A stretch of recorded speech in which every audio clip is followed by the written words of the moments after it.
And now, ladies and gentlemen, please welcome back to the stage, Elisa Camahort-Page. Hi, everyone. Thanks for being here. We have a pretty jam-packed lunch segment here, so we're going to get started right away. I'm going to bring to the stage our next interview, which is two fabulous women.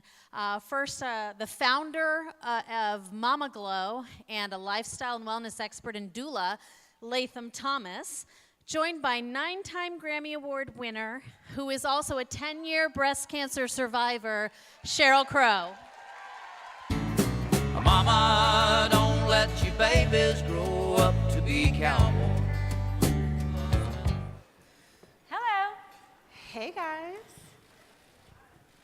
Well, first of all, I have to say that I've played a lot of bar mitzvahs and a lot of weddings. So if y'all are eating and clanging I'm totally used to it. Please So eat. clang away.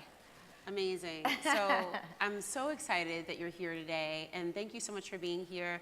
And congratulations, first of all, for this being the 10-year anniversary 10 years. of being a breast cancer survivor.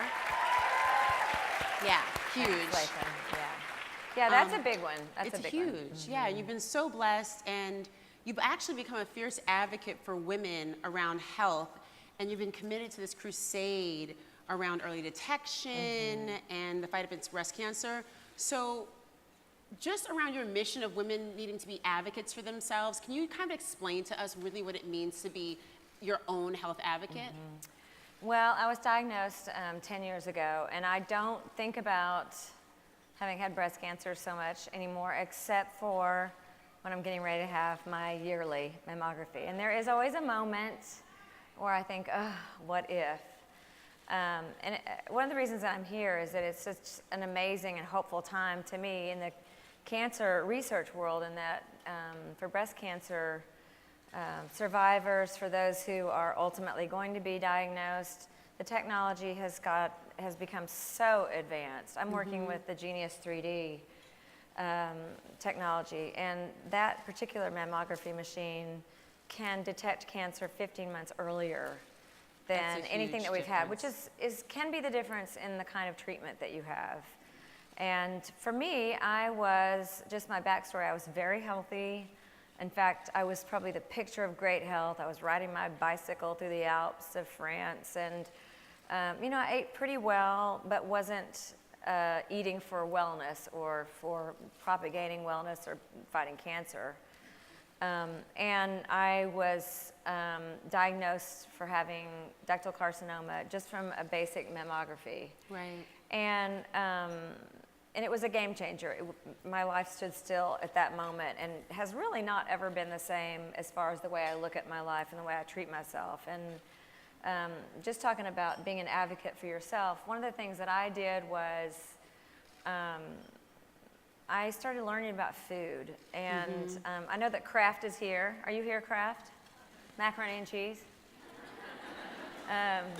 Well, I have kids now, so Kraft and I are like, we're like sisters in the kitchen.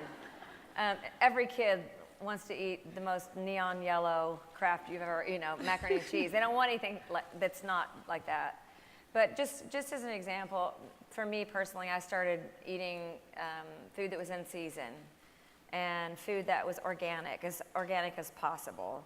And for reasons that are logical. If it's not in season, then probably it's been shot with dyes, probably it's been raised to be ripened at a certain point. It's not in season, so it's not meant to be eaten at this time. Not even from your environment. Yes. And the things that we put into our bodies can replicate different things. Like for me, I'm an estrogen positive cancer survivor, so estrogen, I can get estrogen out of soy. I can get estrogen from drinking out of a water bottle that hasn't been approved to be heated. Right. The phthalates will mimic estrogen. So there's just so many things to know about how to fight cancer, how to propagate our body's most advanced cellular activity, because that's what we are. We're made up of energy, made up of cells, and with macaroni and cheese even, our country has a list of of things that are not allowed to be in our food that is shorter than almost any other country. If you go to London, you can eat Kraft mac and cheese, and they don't have yellow dye 5, they don't have red dye. None of those things are legal. They are in this country. Luckily, Kraft has changed their mac and cheese, and they are now using what they use in London and other places where they put their Kraft out. I sent them a note. I texted saying thank you, or I tweeted saying thank you, and they sent me a huge box of Kraft mac and cheese. But they're just things that we know and that we should fight for as Americans. This is an amazing country, and yet our girls are getting their periods when they're 10 and 11 because of the hormones in the food. And that will mean something in the age of which they might get diagnosed with breast cancer. You get your period at 10, instead of getting diagnosed with breast cancer at 40, you may get it at 30. I mean, it's just, we need to be aware of what's in our food, and we need to fight to get our food as healthy as possible. So that's where I'm at as being proactive in my own health and in the health of my children. Right, and it's just speaking a little bit, I think, to the young girls and this difference that we see in the new generations. Let's talk a little bit about early detection, because I know that for you, there was a fatal moment where you almost didn't go to the mammography, right? It was like Grammy season or something, right? Well, yes, actually it's kind of funny. I was engaged. I was also getting ready to get my LASIK done. So this is vanity in its full-flung, fully realized. Right. I'd been wearing my glasses for 2 weeks so that my eyes would be ready to be LASIK'd. So you were ready. Yeah, I was not going to go back and wear my glasses again. So I got my routine mammography, which happens every January or end of January. And the radiologist said, well, we see something that's suspect, but come back in 6 months. So my OBGYN calls me and says, why would anybody wait 6 months? Right. So she set me up with an oncologist, and I'm just like, I've just split up with my boyfriend, and I'm getting my eyes LASIK'd, okay? Like, I have things to do. Okay, I have some things I have to do here, and it's Grammys week. So, Just saying. And I got it on a Tuesday, and on a Thursday, my wonderful surgical oncologist, Christy Pato, called me, and when I walked in, I could tell. She said, not what we expected, but you have ductal carcinoma. It's invasive, and we need to do a lumpectomy. And so that was what happened. This is how hysterical I was at the time. I went ahead, I got my lumpectomy, and then I went and got my eyes LASIK'd. So I was like, I've had glasses since I was 6. So I was like, I'm getting this done.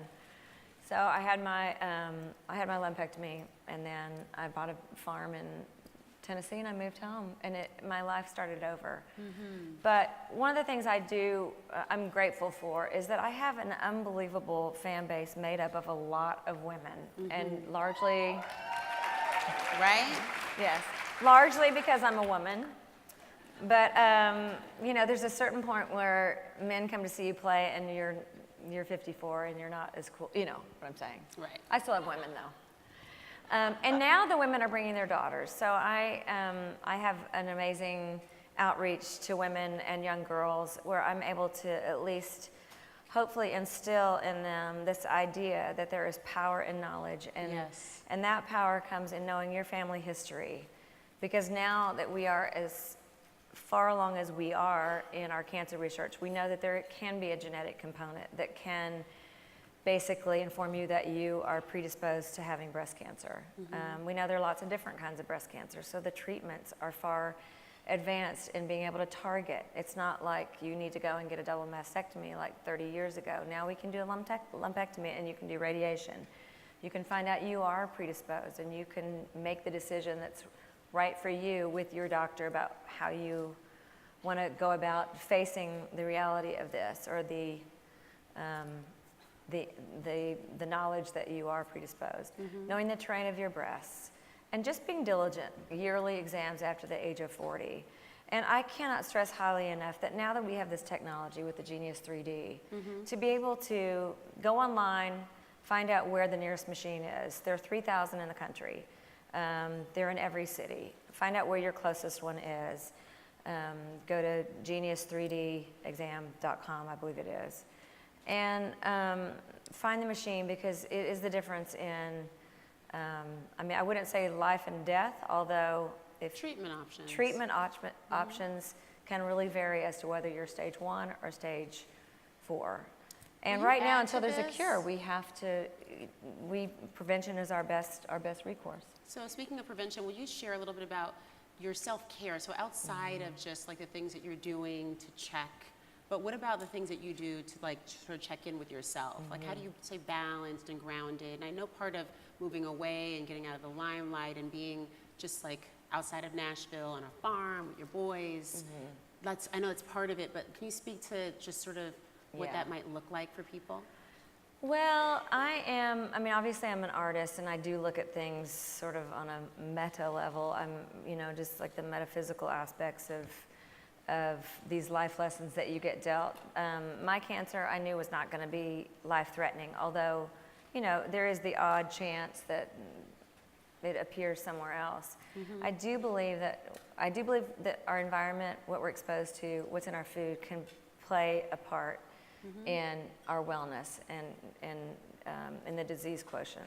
But I also believe that a lot of what happens in your life is directly correlated to the way you live your life. And for me, that 10 years ago was a real game changer in the fact that, and I know that every woman in the room can relate to this, whether you've had children or you haven't had children, we are born as women with this built-in, role that is caretaker and nurturer. It's an innate wisdom, really. It is an innate wisdom. There's some genetic memory there. There's also the fact that your body is built to bear children. The hormones, that whole thing is built around your becoming a woman, your childbearing. You feed your children with your body. You're constantly nourishing, and the last person that you nourish in your life is you. You take care of anybody that comes in the door. I mean, that is basically our role. And I remember I had a fantastic radiologist that was associated with Cedars-Sinai, and very stoic woman that I would never have thought was woo-woo. And she said, "What side is your cancer?" And I said, "It's on the left." And she said, "There are a lot of women that believe that that is the side that receives nourishment. This is the strong, your right side is your male and your left side is your female." And a lot of women believe that if you're a left breast cancer survivor, it's because you basically put yourself at the very bottom. And you never say no to anybody, and everything is about being right with everyone. And Does it that sound was familiar? That was my mythology. I just was, a caretaker to the nth degree. And so all that to say, I think that we really have to learn as women that it's okay to be strong and feminine. It's okay to put on your oxygen mask before you put on anybody else's, to make sure that you're taking care of yourself, so that if you still are imposing this role on yourself, that you are responsible for all people around you, that at least you're taking care of yourself. And I also, and I'm not perfect at this, but I do believe that with the amount of stress that we live with now, which is largely imposed by allowing it in, that we have to hold all of that somewhere, and our cells. I mean, we are made up of cells and energy. It lives in your tissues. It lives in your tissues, and I believe in turning off the TV. I believe in watching the news a finite amount of time, whether it's the nightly news. I believe in turning off your cell phones. I believe in making sure that when you're with your children, your phones are off, so that you're not pulled in directions that you're not present for anyone, particularly yourself, and that your children don't grow up with this vision of their parents being on their phones and not being with them in the room, physically and emotionally. Will you expand on the children piece? That's huge, right? Be present. Yeah, well, yeah, I grew up, many of you guys probably have the same relationship. Many of you won't, because you're a generation younger. But before there were cell phones, we grew up with moms who answered the phone, and the phone was connected with a cord, and it was on the wall. Yes. It's a relic now, but Yes, it it was called a is. landline. It was a landline. We even had the ring, ding, ding, ding, ding, ding, ding, ding, ding, ding, ding, ring, ding, ding, ding, ding, ding. But I don't have a lot of memories of my mom on the telephone, you know, and I don't have a lot of memories of us sitting in front of the TV. We sat as a family in front of the TV. We weren't allowed to watch TV at dinner time. We watched the nightly news, 5:30. It's only on once during the day. We didn't have constant barrage of people's opinions telling you what you're supposed to think, how you're supposed to look, how you're supposed to act. That just wasn't, you know, it was a simpler time. Yeah. And it may sound idyllic now, but you have control over what your children witness and what they eat and what they're exposed to. Is that how you're raising And my the boys Wyatt and have Levi? never seen the news. They're 9 and 6. They've never seen the news. And I will do a lot of things to get to the remote control before they can get to it, to make sure that CNN is not on when they turn the TV on to watch Phineas and Ferb or, you know, whatever bad Cartoon Network show is. But I think that it's not natural for people to have the kind of stress, the kind of worry, to be exposed to every bad thing that happens in the world. Right. And I hate what's happening in the world, and I wish I could change it. But outside of voting and trying to raise my children with the knowledge that for us to have peace in the world, we have to manifest peace within ourselves. And as adults, we don't do a very good job of it. So they have a shot. You know, our kids have a shot at understanding what that means. And it means being bored, and it means being quiet, sometimes without iPads or screens or activities. Or it's just, I think that the example gets set, you know, by the parents. And Yes. Well, we should do it for ourselves, you know. We're getting all kinds of tips from this amazing single mom. Well, I'm not Right. perfect, you know, So, definitely. I mean, this is huge, and I think, but I think there is a lot that we can do. I mean, outside of the voting, for you, it's through music. So, can you tell us what's on the horizon musically? Look at this, I'm like, I'll I open it up. don't Give have it to me. fingernails. Oh, I did it, okay, I got it. I'm just gonna stick this piece of tape right there. I'll get it later. My little boy the other day discovered at Chipotle that there was gum underneath the counter. He'd never seen that before. And I was like, don't look under the seat. Yes, a year ago, told my kids I'm not touring anymore. I'd been really touring nonstop since 1987, and I hadn't even realized it. And my kids learned to walk on a tour bus. They've grown up. They go to every science museum, or, you know, they've been all over the world. And I told them last year, I said, we're not going to tour anymore. And they're like, what? They were so mad. They're like, we're not going on the road? But it's been really good. It's been good for me to just be bored and to be creative and also to be present. And but in the meantime, I've made a record with just friends, people I've loved and have worked with for 20 years. And it's going to be out hopefully at the beginning of next year. It'll be mixed in October, but I've called up friends like Stevie Nicks and Willie Nelson and Cope and just people I love, and I've just been creative. So it's been good. Yeah. What's your definition of an empowered woman? I mean, we're here with all of these women. Can you even see everybody out here? Just I can. Give us some light a little bit so we can see who's here. I can see everyone all the way back to the very back. How many in here have had cancer? And how many have had breast cancer? Just cancer in general. Yeah. Yeah, it's a lot. I mean, it's 1 in 8 now. I think being empowered means seeking. You know, it means seeking what your soul wants. Because you come in and then you're imprinted. You're just constantly imprinted with things, images, people's opinions, ways of life, what you're supposed to believe. And I've meditated now for it's almost coming up 25 years. Not TM, but just mindfulness meditation, awareness.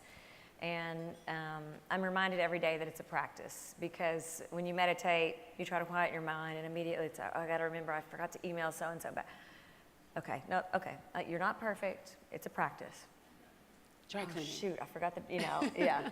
So, and I think being empowered is knowing that life is just made up of circumstances that are helping us remember who we are, who we came in as, and what we're meant to be.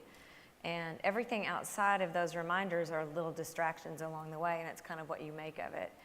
So I think being empowered means trying to find, or at least being aware, noticing, not making judgment, and then taking what it is that you've learned and using that to be the best version of yourself that you can be. And that, outside of that, you really don't have control. There's this amazing book called The 4 Agreements, which is very small, and it has 4 agreements. It's short, but one of them is don't take things personally, don't make assumptions, make your word impeccable, and do the best you can. Now that 4th one, do the best you can, is so hard. But those 4 things, if you could live by them, your life would just be structured so differently. Which one of them is your mantra? Or do you have your own personal Well, mantra? making my word impeccable that's really hard in this day and age, because now with, and you guys are bloggers, but now with social media and the idea that you can anonymously respond to things, like we just had this a couple of days ago. I am completely and totally a dinosaur. I don't love technology. I don't love, I know it's a great source of information, and it should empower us, but there's the other half of it that is given carte blanche to people to just be hateful. And haters find other haters. And so when I tweet, I'll send something to my nanny, who's now my assistant after all these years, and I'll say, will you tweet blah, blah, blah? Because I can't be invested in what everybody thinks. So yesterday I tweeted out this really funny thing of my makeup artist and I, who you've met, Christopher. He's who great. is hilarious. And immediately we got a response, oh, I met him once, he's so rude. And I just was like, ah! And it's one of the reasons I don't do it. So you guys are in a rarefied position that you can impart wisdom, and you can be, and they can inspire. you can disseminate hope and wisdom, and you can empower people to not get into this downward spiral where everyone